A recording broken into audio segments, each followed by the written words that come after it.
Una de las cosas que Dios ha estado poniendo en mi corazón es el hecho del discipulado. No hablo de un curso de discipulado, hablo de hacer discípulos. Cuando cantamos canciones como esta última, tiene que ver también con lo que Jesús dijo, que la iglesia tenía que ir y hacer discípulos. Y la expresión hacer discípulos significa caminar con alguien al lado y que esa persona logre vivir una vida en Cristo, tal cual como Cristo lo hizo con sus discípulos. Entonces hacer un curso de discipulado es una cosa y hacer discípulos es otra. Entonces yo quisiera volver un poco a este principio, el corazón de Dios y el corazón del discipulador y del discípulo en nuestras vidas. Porque Jesús, la idea de ser discípulos, hermanos, no nace del hombre, nace de Jesús. Y no nace como una opción a la iglesia, sino nace como un mandato a la iglesia. La iglesia tiene que hacer discípulos. Tenemos que hacer discípulos. Y en ese hacer discípulos es importante que nosotros podamos entender el rol importante del discipulador como del discípulo. Alguien que se llama Oswald Chambers dijo lo siguiente: cualquier cobarde entre nosotros está dispuesto a renunciar a las cosas malas, pero ¿estaría dispuesto a renunciar a las cosas buenas? Cualquier cobarde entre nosotros está dispuesto a renunciar a las cosas malas, pero ¿estaríamos dispuestos a renunciar a las cosas buenas?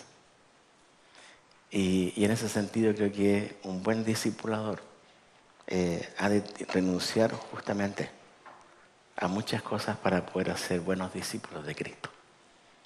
Entonces, para que haya buenos discípulos de Cristo, tiene que haber un buen discipulador. ¿Estamos de acuerdo, verdad? Para que los discípulos de Cristo hicieran lo que hicieron tras su ida al cielo, fue porque tuvieron un gran discipulador. Y su ejemplo fue renunciar a todo lo que a su lado podía interponerse con tal de sacar a 12 hombres, 11 hombres que glorificaran su nombre. ¿Sí? Vamos a orar al Señor, ¿les parece? Padre, gracias por tu palabra y queremos orar a ti, pidiendo tu asistencia. Que tu Espíritu Santo, Señor, nos enseñe. Que tu Espíritu Santo, Señor, pueda ayudarnos a entender tu palabra. Y, Señor, danos el coraje y la valentía para poner por obra tu palabra. Para realmente, Señor, hacer de ella una expresión viva, Señor, de quién eres tú en nuestra vida. Gracias por este tiempo hermoso. Gracias, Señor, por esta iglesia. Gracias por el pastor Raúl y todos los demás pastores también, Señor. Y oramos que tú, Señor, te glorifiques en este tiempo con tu palabra. En el nombre de Jesús. Amén. Pablo,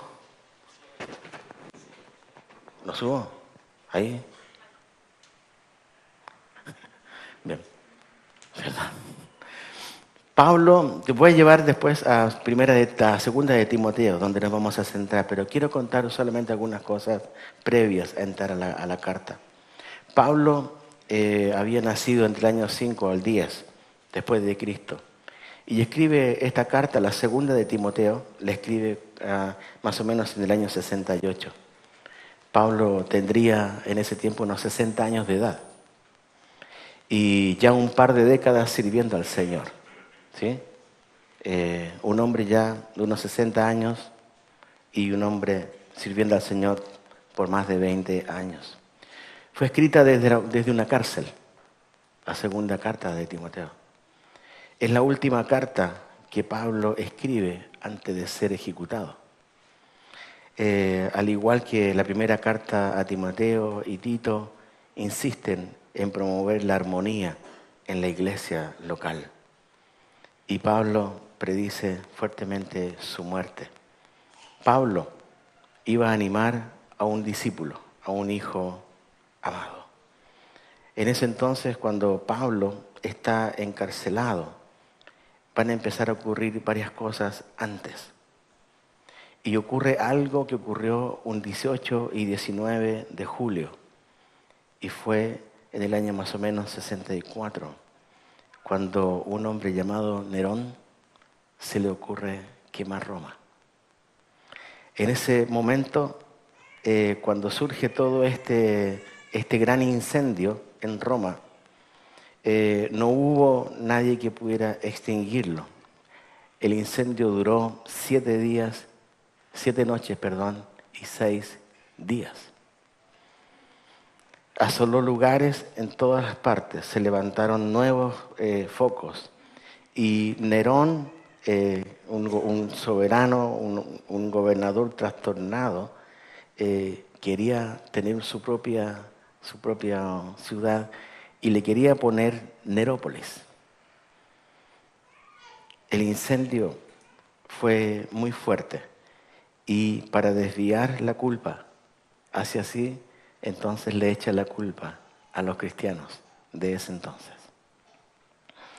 Alguien tenía que pagar por esto. Los cristianos se habían rehusado a adorar a los dioses falsos en ese tiempo. La iglesia se seguía juntando para tomar la Santa Cena del Señor.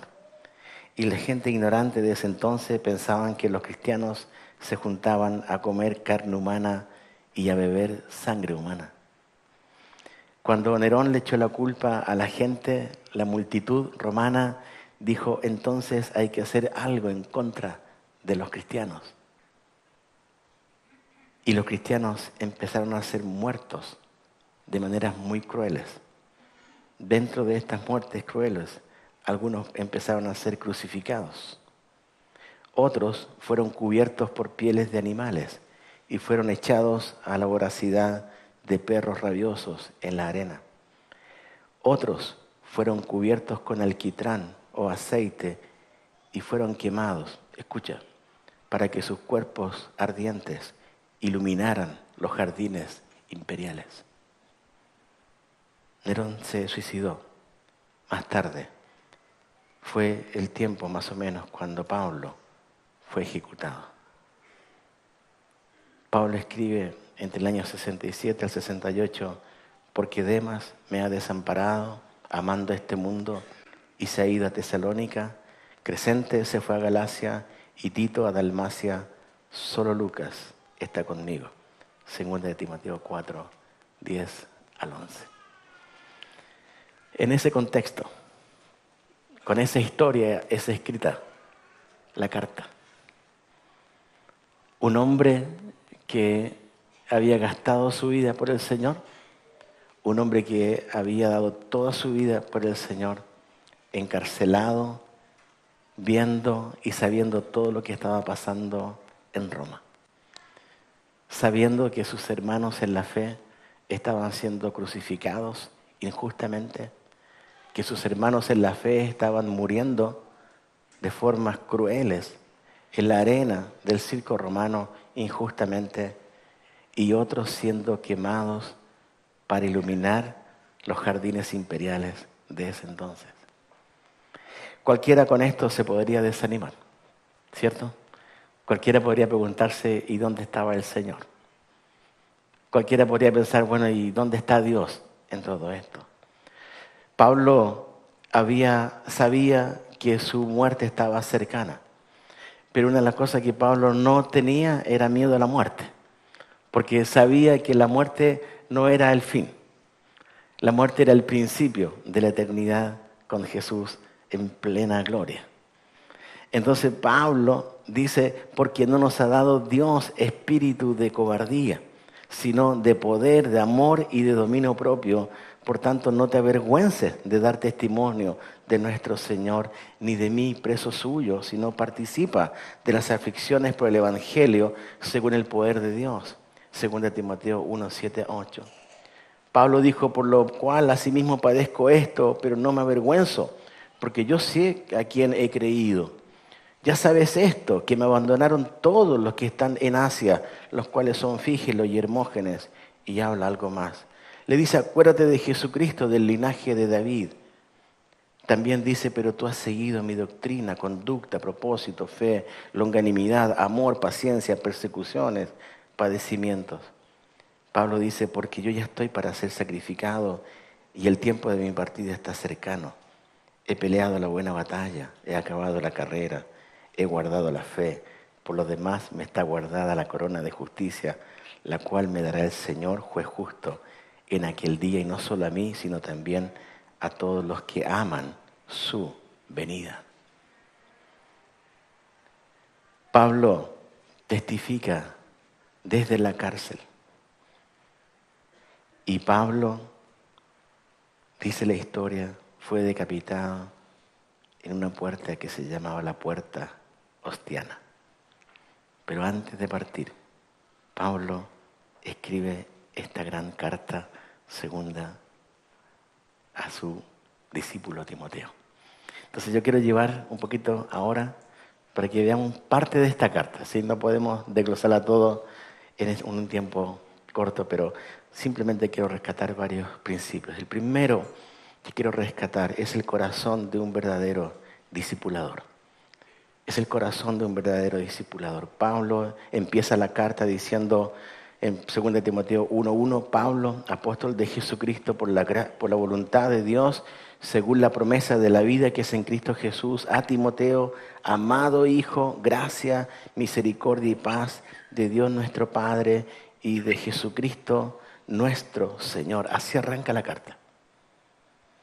O sea, no arranca con algo triste, ¿entienden? No arranca diciendo, Timoteo, nos está yendo mal. ¿Te das cuenta, Timoteo, cómo estamos?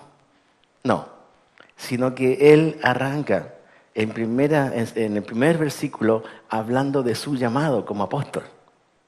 Él honra a Dios, no hablando de las circunstancias, sino que él honra a Dios con su llamado. Y nosotros tenemos un llamado de parte de Dios. Somos hijos de Dios. Entonces las circunstancias, siempre va a haber circunstancias buenas o malas alrededor nuestro. Pero hay algo que nunca se va a romper y el hecho de que somos hijos de Dios. Y esa es la honra que tenemos que dar a Dios. Él nos honró llamándonos. Por lo tanto, nosotros tenemos que honrar ese llamado de ser hijos de Dios. Y Él les dice estas grandes palabras: gracia, misericordia y paz. Le dice a su propio discípulo que estaba afuera. No estaba en la cárcel junto a él, estaba afuera. Pero ahora quiero nombrar un par de características de este discipulador. La primera está ahí en versículo 3. En realidad en versículo 3 hay como 5 características que quiero sacar. La primera dice, doy gracias a Dios al cual sirvo desde mis mayores con limpia conciencia, de que sin cesar me acuerdo de ti en mis oraciones día, noche y día. Y lo primero que vemos del apóstol Pablo como un gran discipulador era que lo que él tenía en primer lugar era que era un hombre agradecido de Dios. Él arranca diciendo en el versículo 3, doy gracias a Dios. Y él me encanta como discipulador porque no se mira a sí mismo primero, sino mira a Dios y agradece a Dios. Y este es el corazón de un discipulador. Un hombre y una mujer que agradece constantemente a Dios. Y la segunda característica está pegada, dice, doy gracias a Dios al cual, ¿qué cosa? Al cual sirvo. Uno puede ser sumamente agradecido sin servir. ¿Entiende, verdad? Pero cuando uno entra en el campo del discipulado uno a uno, persona a persona, no solamente soy agradecido, sino que soy agradecido a Dios y también entonces sirvo a mi Dios. La tercera característica está ahí mismo. Doy gracias a Dios al cual sirvo desde mis mayores con limpia, ¿qué cosa, queridos?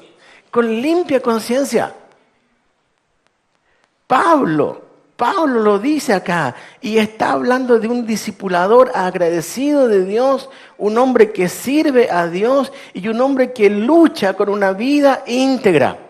No que no tenga pecado, sino que Pablo luchaba constantemente contra el pecado y en Cristo podía ser vencedor. Porque él sabía que en sí, en su carne, no podía ser vencedor. Necesitaba escudarse, esconderse en Jesús. Por eso él puede decir con limpia conciencia.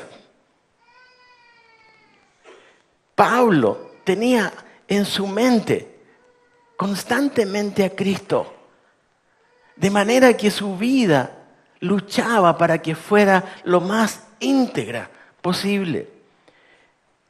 En un libro que estuve leyendo decía lo siguiente: un hombre santo recordará a Cristo y su santidad, que Cristo fue testigo fiel de la verdad, que Cristo no vino para hacer su propia voluntad, que la comida y la bebida de Cristo fue hacer la voluntad de su Padre, que Cristo se negaba continuamente a sí mismo con el fin de servir a otros, que Cristo era humilde y paciente ante insultos inmerecidos, que Cristo tenía mejor opinión de los piadosos pobres que de los reyes, que Cristo estaba lleno de amor y compasión por los pecadores, que Cristo era valiente y firme en denunciar el pecado, que Cristo no buscaba el elogio de los hombres cuando lo hubiera podido recibir, que Cristo iba por todas partes haciendo el bien, que Cristo estaba separado de la gente mundana, no participando de su pecado,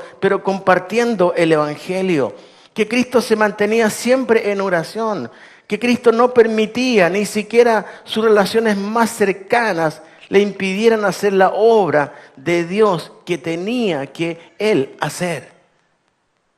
Pablo había tenido un gran discipulador, Jesús.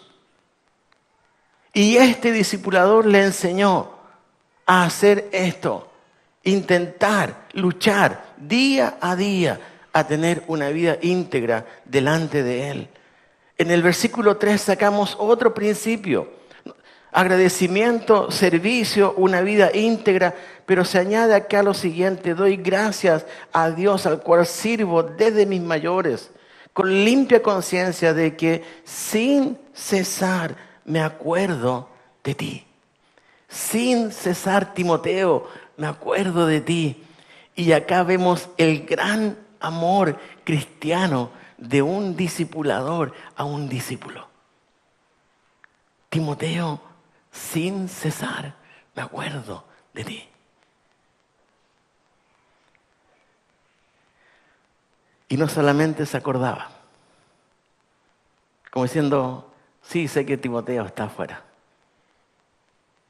sino que el siguiente principio está ahí mismo, ¿cierto? Sin cesar me acuerdo de ti. En mis oraciones. ¿Cuánto tiempo, hermanos? Noche y día. Este es el corazón de un discipulador. Un hombre que ama a un discípulo, pero un hombre que constantemente ora por su discípulo. Noche y día. En el versículo 4 encontramos un sincero deseo de comunión del apóstol Pablo, deseando verte al acordarme de tus lágrimas para llenarme de gozo. Un discipulador que anhelaba la comunión con su discípulo. Y en el versículo 5, Pablo reconoce algo importante de Timoteo, trayendo a la memoria la fe, ¿qué cosa? No fingida que hay en ti, Timoteo.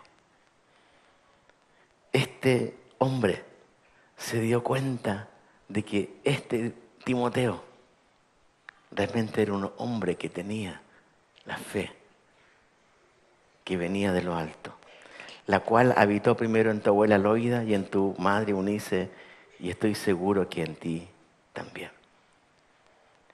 Un discipulador va a ser una persona agradecida, va a ser una persona que sirve a Dios, va a ser una persona que va a luchar por una vida íntegra delante del Señor, va a ser una persona que va a amar de verdad a su discípulo, que va a orar constantemente por su discípulo, que va a querer estar en comunión con este discípulo y va a reconocer si en esta persona hay fe o no. Pablo amaba a sus discípulos. Recuerden, esto está escrito desde la cárcel. Pablo sabía, pronto yo me voy, y no quería irse sin que su discípulo supiera lo que había en su corazón. También de los versículos 6 en adelante, vemos que el anhelo de este buen discipulador es dar sabios y contundentes consejos a su discípulo. Y aquí Pablo se pone como un buen discipulador y miren lo que va a decir en el versículo 6. Por lo cual te aconsejo que avives el fuego del don de Dios que está en ti por la imposición de mis manos. Primer consejo que él le da a su discípulo es: aviva lo que Dios te ha dado. Hermanos, tenemos que dar a Dios lo que Él nos dio. No estoy hablando de plata, estoy hablando de lo que Él nos dio para servirle. ¿Entiende? Y aquí dice: aviva lo que Dios te ha dado. Ahora, se lo dice porque en el versículo 5, Pablo reconoce de que Timoteo era un hombre de fe, ¿cierto? Por lo tanto, sabía que estos consejos iban a caer en buena tierra y que su discípulo iba a entender esta verdad. Y lo primero que le dice es: te aconsejo que avives el fuego del don de Dios, aviva lo que Dios te ha dado. Y hermano querido y hermana querida, Dios te ha dado algo, entonces hay que, si está ahí medio, hay que avivarlo. Porque cuando hablamos de un buen discipulador, hablamos de ser un hombre agradecido y uno que sirve a Dios. Y el discípulo ha de ser lo mismo. Ha de ser agradecido por lo que Dios le ha dado y ha de servir también a este Dios por lo que le ha dado. 2 Timoteo, versículo 7, 1:7. Porque no nos ha dado Dios espíritu de cobardía, sino de poder, de amor y de dominio propio. Y el segundo consejo es: Timoteo, no le des lugar a la cobardía. Timoteo, no seas cobarde. ¿Recuerdan en qué contexto estaba, cierto? Cristianos siendo muertos. Entonces, probablemente algunos cristianos estaban como medio calladitos, ¿viste? Como, ¿tú eres cristiano? Sí, pero tranquilo. No soy fanático, sí, yo. Y Pablo le dice a su discípulo: no le des lugar a la cobardía, Timoteo. No es tiempo de ser cobarde. Es tiempo de ser valiente. Y si esta valentía cuesta la muerte, entonces cuesta la muerte por Cristo. Esto es ser cristiano. Esto es ser un hombre y una mujer de Dios. Esto es ser un discípulo de Cristo. Uno que aviva lo que Dios le da y uno que no le permite en su corazón lugar a la cobardía. Que en la universidad sepan que vos sos cristiano, queridos. Que en el trabajo sepan que vos sos cristiano. Que donde estés la gente sepa que eres cristiano y no eres cobarde. Tampoco significa que vas a andar apuntando a todo el mundo el pecado que tienen. Pero no tenemos por qué esconder de que somos hijos de Dios. Y que el mundo sepa. Y que podamos ser luz. Y que podamos ser sal. Y que la cobardía no nos permita que nuestra boca se cierre cuando tiene que abrirse. El versículo 8 al 9, hay otro principio, hasta el 12, pero quiero aferrarme al 8. Por tanto, si Dios quiere que tú avives lo que tienes, Timoteo, si Dios quiere que no seas cobarde, por tanto, dice versículo 8, no te avergüences de dar testimonio de quién. No te avergüences de dar testimonio de nuestro Señor ni de mí, preso suyo, sino participa por el Evangelio según el poder de Dios.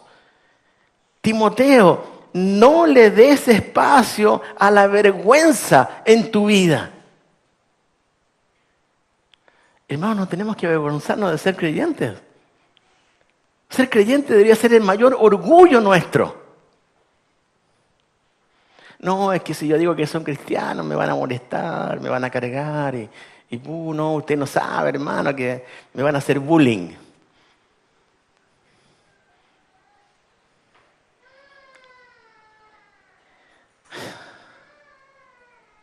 Y un hermano que fue quemado, poniendo el aceite en su cuerpo, siendo antorcha en los jardines imperiales, nos miraría y nos diría: si no te avergüences, no te avergüences de Cristo. Él merece toda honra y toda gloria. No solo cuando cantamos, sino cuando estamos afuera. No te avergüences, querido. No nos avergoncemos de nuestro Señor. Gloriémonos en nuestro Señor. Y Pablo dice, ¿por qué? Mira versículo 9. ¿Por qué no tenía que avergonzarse Timoteo?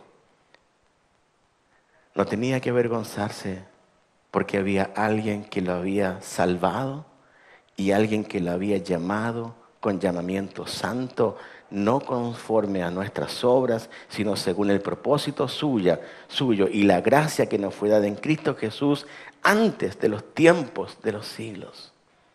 Timoteo, no te tienes que avergonzar porque Cristo te salvó, Cristo te llamó, no según tu propósito, sino según el propósito de Él. Y esto fue antes de los tiempos de los siglos.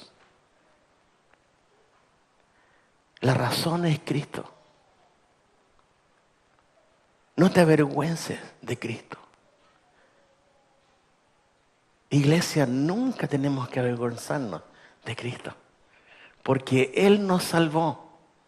Porque Él nos llamó. Y es digno de que nosotros honremos esta salvación. Pero ahora ha sido manifestada por la aparición de nuestro Salvador Jesucristo, versículo 10, el cual quitó la muerte y sacó a luz la vida y la inmortalidad por el Evangelio. Pablo estaba viendo y escuchando, hay muerte en el mundo cristiano, pero él sabía, esta muerte saca a luz la vida y la inmortalidad. Por eso Pablo estaba tranquilo ante su inminente muerte. Le da otro consejo, aparte de avivar lo que Dios le dio, de no tener cobardía, de no dar lugar ni espacio a la vergüenza. En el versículo 13 hay otro consejo: retén la forma de las sanas palabras que de mí oíste en la fe y amor que es en Cristo Jesús. Esta expresión, retén la forma de las sanas palabras, es la idea de sigue el modelo de la sana enseñanza. Sigue el modelo de la sana enseñanza. Este es el traspaso del discipulador. Yo no voy a estar más, Timoteo, pero vos tenés que seguir el modelo de la sana enseñanza. Reténla. En el versículo 14 es casi el mismo pensamiento, pero acá dice, guarda el buen depósito por el Espíritu Santo que mora en nosotros. Y lo que está diciendo acá la idea es, con la ayuda del Espíritu Santo que vive en nosotros, cuida la preciosa enseñanza que se te ha confiado. Vas a necesitar al Espíritu Santo para que esta preciosa enseñanza que está en ti pueda ser predicada. Necesitamos la asistencia del Espíritu Santo. Necesitamos la asistencia de Dios. Retén la palabra de Dios. Cuida la doctrina. Versículos 15 en adelante hay un principio que es muy fuerte. Ya pues ya sabes esto, que me abandonaron todos, los que están en Asia, de los cuales son Fígelo y Hermógenes. Tenga el Señor misericordia de la casa de Onesíforo, porque muchas veces me confortó y no se avergonzó de mis cadenas, sino que cuando estuve en Roma me buscó solícitamente y me halló. Concédale el Señor que halle misericordia cerca del Señor aquel día, y cuánto nos ayudó en Éfeso, tú lo sabes mejor. Versículo 15, ya sabes esto, que me abandonaron todos. En este principio, Pablo le dice a Timoteo, aprende a experimentar el abandono de los tuyos. ¿Quieres ser un buen discípulo de Cristo? Tienes que aprender algo. Aprende a experimentar el abandono de los tuyos. Y es difícil, pero es bíblico. El verdadero discipulador experimentó exactamente lo mismo, ¿o no? Si esto lo hubiese dicho Cristo, habría sonado así. Ya sabes esto, que me abandonaron todos mis discípulos. ¿No fue así? Así fue. Todos sus discípulos le abandonaron. Pero Jesús siguió. Había que morir en la cruz. Él quería morir por vos y por mí. Y no se detuvo, aunque todos lo abandonaron. ¿Quieres ser un buen discípulo de Cristo? Aprende a experimentar el abandono de los tuyos.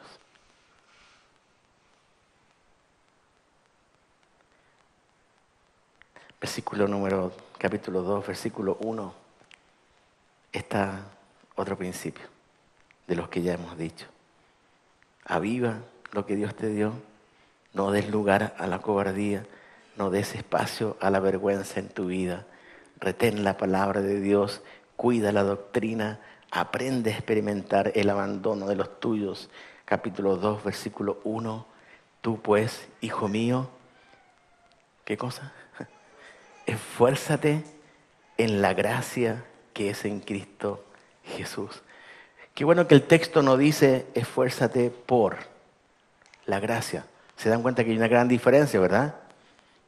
Si no dice esfuérzate en la gracia. En la gracia que ya tenemos, se nos pide esforzarnos. Se nos pide que tenemos que luchar.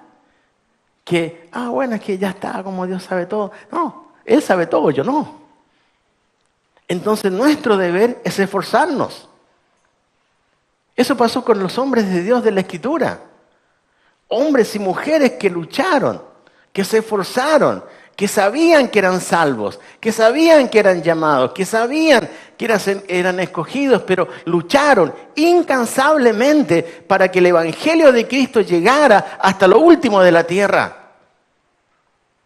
Y este tiene que ser nuestro corazón. Esfuérzate en la gracia. Lucha en la gracia. Trabaja en la gracia. Sirve en la gracia. Obedece en la gracia. Esto es ser cristiano. Donde nosotros vivimos verdaderamente el Evangelio del Señor. Ahora, es interesante este pasaje porque está entre dos pasajes más que tienen que ver con algo de la enseñanza. Lo que has oído de mí ante muchos testigos. Pablo dice, esto encarga a hombres fieles que sean idóneos para enseñar también a otros. Está hablando de compartir, de la multiplicación de discípulos. Timoteo, que esto no quede solamente en ti. Ahora, esto encarga a hombres idóneos. Esto dice, ¿verdad? No dice eso primero. ¿Qué dice primero? Hombres fieles. Pablo no está apuntando al hombre idóneo primero. No está apuntando al hombre que sabe hacer la cosa. Está apuntando al hombre fiel a Cristo. Porque un hombre fiel a Cristo verdaderamente Su vida va a decir que es idónea para enseñar a otros. Y cuando esta idoneidad es mayor que la fidelidad, entonces va a haber desastre en la vida de un creyente. Porque va a creer que porque sabe hacer las cosas y le resultan bien, todo está bien. No hablamos de integridad antes. Tiene que ver con esto. Un hombre fiel. Y esa fidelidad le va a honrar en la idoneidad. Y esa idoneidad le va a honrar en su enseñanza. Por lo tanto, el producto que sale va a ser un muy buen discípulo. Porque si hay fidelidad a Dios, si hay idoneidad en Dios, entonces hay enseñanza en Dios, esta persona va a seguir reproduciéndose en otros. Es el deseo de Cristo. Lo que busca el Señor es gente fiel. Fiel. La gran lucha de Dios con su pueblo Israel en el Antiguo Testamento fue una sola. Su pueblo siempre le fue infiel. Pero él se mantuvo fiel.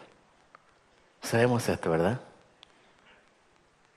Se mantuvo fiel a su pacto, como se mantiene fiel al pacto que él hizo con su iglesia.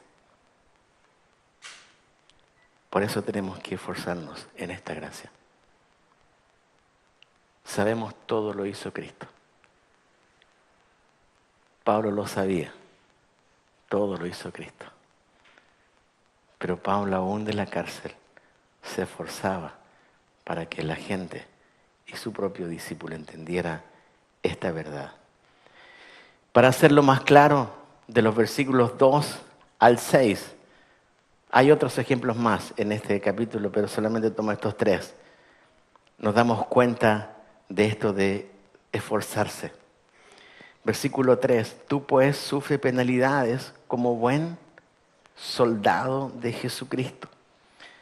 Los que hicieron, ¿cómo le llaman acá en Argentina? La colimba, algo así, ¿no? O cuando hacen el servicio militar. Bien.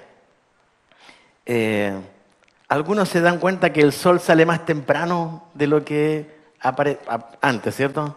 Porque se tienen que levantar más temprano. Hay cierto régimen. Tiene que esforzarse un soldado para ser un soldado bueno, ¿o no? No es cosa que aquí, yo quiero ser soldado, pásame un fusil, una metralleta y yo... No es así. Ahora tampoco es que alguien le pasa una metralleta a Eduardo y ahora decimos, ahora es soldado, porque tiene una metralleta en la mano. No es soldado. ¿Cierto? Bueno, ¿qué está diciendo el texto? Sufre penalidades como buen soldado. Y el soldado no nace soldado. El soldado se hace soldado. Hay otro segundo ejemplo en el versículo número 5. Y también el que lucha como atleta no es coronado, sino lucha legítimamente. Y yo sé que han escuchado esto varias veces. Pero un atleta no puede ser un buen atleta si no se esfuerza para ser un buen atleta. Yo me puedo colocar, y yo sé que ya algunos se están sonriendo, pero no importa. Yo me puedo colocar la mejor tenida deportiva del mundo. Pero nadie va a creer que Juan es un atleta. ¿Me entienden? Me puedo poner la mejor zapatilla del mundo. Nadie va a creer que Juan es un corredor de los 100 metros planos. Porque ya a los 2 metros ya voy a estar fusilado. Esforzarse. El atleta tiene que esforzarse. Pero mira lo que dice. Está hablando de luchar. ¿De qué manera? Allá está. Hay atletas que han salido, ¿cómo le llaman esto? Cuando le hacen el doping y el tipo ganó y levantó las manos y de repente Venga para acá un poquito. Positivo. Esto es no luchar legítimamente. Hermano, pero es que yo ya hice mi devocional. ¿Y el resto del día?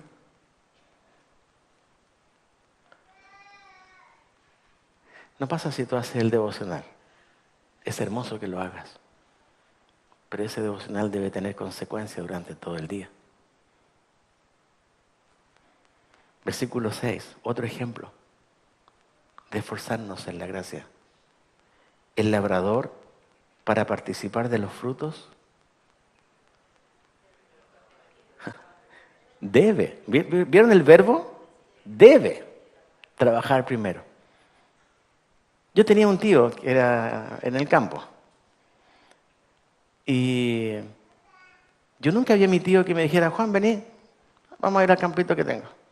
Y que él mirara y dijera, ¿sabes, Juan, aquí yo me gustaría tener todo esto que fuera papa? ¿Te gustaría a vos? Sí, ya, papa. Y el otro día fuéramos al mismo campo. Juan, ¿te gustaría que hubiera papa? Sí, papa. Este no funciona así. Mi tío se levantaba en la mañana temprano, muy temprano, oscuras. Y tenía que ir a su campo, a regar su campo, a colocar las cosas esas de las papas en las hileras, todo. Y después tenía que ir a regar muy temprano. Mientras yo dormía, él iba a regar. Y después vos disfrutabas de esa papa que el tío había sembrado o plantado. El labrador, para participar de los frutos, debe trabajar primero. Si tú quieres ser un discípulo del Señor sin ningún esfuerzo, entonces no hemos entendido qué es ser discípulo de Cristo. No, hermano, es que no tengo tiempo. Pero un partido dura 1 hora y media y sí tengo tiempo. Y muchos otros ejemplos más que ustedes pueden tener. El verdadero discipulador ha de ser un ejemplo para su discípulo.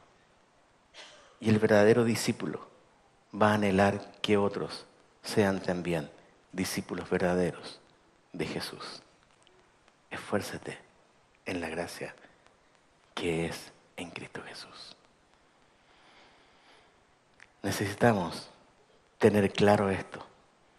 Capítulo 2, versículo 7. Mira lo que dice Pablo a Timoteo. Me encanta cómo Pablo habla a su hijo. Miren, considera lo que digo. ¿Qué le está diciendo en esas palabras? Considera lo que digo. Timoteo, lo que te estoy diciendo es en serio. Considéralo, piénsalo, mastícalo. Considera lo que digo y el Señor te dé entendimiento en todo. Eso es lo que está diciendo Pablo. Pablo le está diciendo a su discípulo, aviva en lo que Dios te ha dado, no seas cobarde, no le des vergüenza, no tenga vergüenza en tu vida, retén la palabra de Dios, cuida la doctrina, aprende a experimentar el abandono de los tuyos, esfuérzate, no en tu fuerza, sino en la gracia de Dios. Ve que esto es en serio y el Señor te dé entendimiento. Pablo, su piedad era tan grande que en el versículo 8 me llamó la atención cuando lo leí. Dice, acuérdate de Jesucristo, del linaje de David, resucitado de los muertos, conforme a mi evangelio. Pablo no dice a Timoteo, hijo Timoteo, acuérdate de mí. No dirige su mirada a él, sino la dirige ¿a dónde? A Cristo. Acuérdate de Cristo. El modelo es Cristo. El ejemplo supremo es Cristo. El verdadero discipulador es Cristo. Su palabra es suficiente, su gracia es suficiente, su salvación es suficiente, los dones son suficientes. Acuérdate de Jesucristo. Y lo exalta y lo lleva al punto focal. Todo discipulador, todo discípulo ha de mirar a Cristo. Acuérdate de Jesucristo, resucitado de los muertos, conforme a mi evangelio. Debemos cuidar nuestro corazón y no robarle la gloria que es únicamente de Jesús. Alguien escribió, porque somos de Adán, hijos de Adán, o sea, pecadores, y queremos engrandecernos, entonces por eso Él se hizo pequeño. Porque no queremos doblegarnos. Él se humilló a sí mismo. Porque queremos gobernar. Él vino a servir. Este es el ejemplo de Jesús. Siendo lo más grande, se hizo hombre. Siendo adorado por los ángeles, se humilló a sí mismo.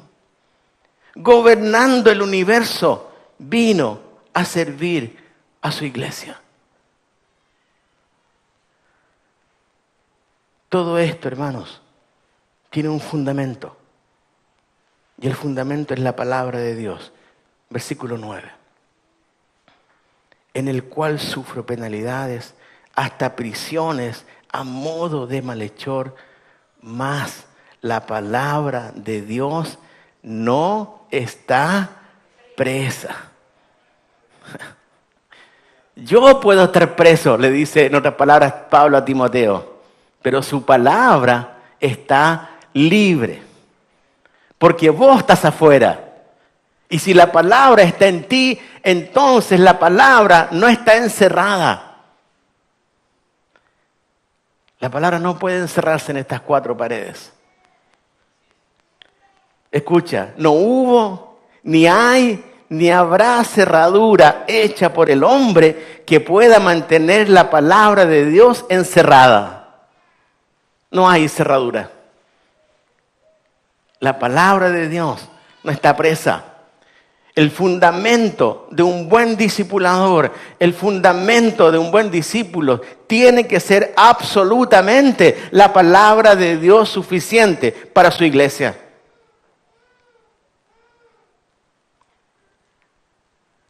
El otro día hice una encuesta en mi familia, ¿sí? Con algunos. Si usted tuviera los días contados, ¿qué haría? Uno dice, bueno, juntar a la familia y tener tiempo con ella. Sí, esa es más o menos una respuesta que da. Otros dicen, bueno, dejar todo ordenado, economía, salud de la familia. Otros ya un poco más espirituales dijeron, vamos a cantar con amigos y familia.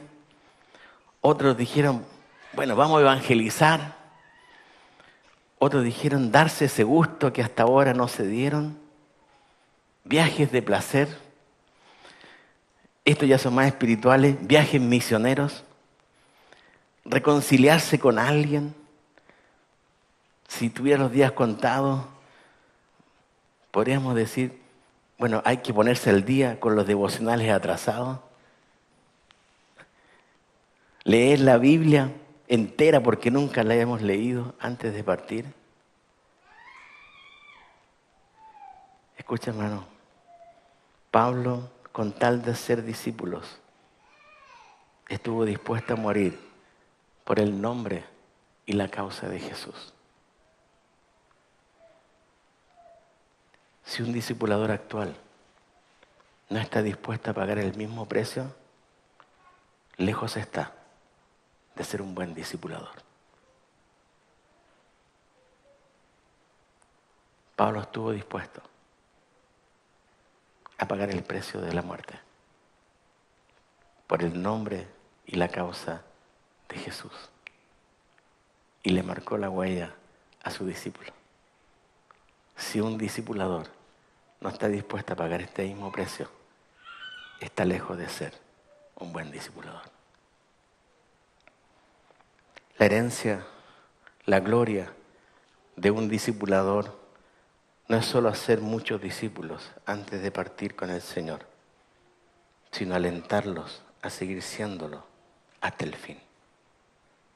Pablo pensaba que lo más trascendental de la vida cristiana era ser discípulos que hicieran más discípulos. Era el mismo anhelo de Jesús, que sus discípulos hicieran más discípulos.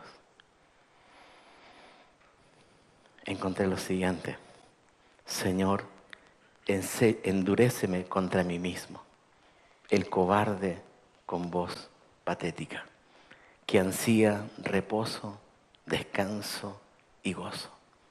Yo mismo, architraidor de mí mismo, mi amigo más falso, mi enemigo más mortal, mi impedimento donde quiera que voy. Debemos cuidar nuestro corazón. Que el Señor nos enseñe a ser hacedores de discípulos. Que en vez del reposo, anhelemos servir hasta el cansancio. Que en vez de una alegría momentánea, busquemos el gozo que viene de haber servido al Señor con todo el corazón. Que en vez de impedir el crecimiento de otros, nos sintamos bendecidos al ver que otros crecen más alto que nosotros mismos. Necesitamos volver a entender qué es ser y qué es hacer discípulos. Que Dios nos ayude. Amén. Oramos al Señor. Padre, gracias por tu palabra. Señor, necesitamos volver a estos principios tuyos. Principios básicos, Señor. Señor, danos un corazón por tu palabra. Señor, tú diste tantos consejos a tu pueblo, a Pablo, a Saulo en ese momento. Y Pablo después, Señor, dando consejos a otros discípulos. Y así, Señor, ha sido el devenir de la iglesia. Y oramos para que en el siglo XXI tú nos estés guiando a ser más discípulos conforme a tu corazón, Señor, conforme a tu palabra. Señor, quita en medio de nosotros la vergüenza, quita en medio de nosotros, Señor, la cobardía. Ayúdanos, Señor, a avivar lo que tú nos has dado, a retener tu palabra, a cuidar la doctrina. Señor, a saber de que a veces, Señor, va a haber momentos en que algunos van a volver la espalda. Pero, Señor, también nos demandas esforzarnos en tu gracia. Y ayúdanos, Señor, a ser fieles a ti. Señor, manténnos con un corazón lo más íntegro delante de ti. Ayúdanos a ser fieles a ti. Y, Señor, perdona nuestros pecados cuando fallamos a ti, Señor. Danos un corazón y guíanos a avanzar para tu gloria y para tu honra. En el nombre de Jesús. Amén, Padre. Amén. Gracias, hermano.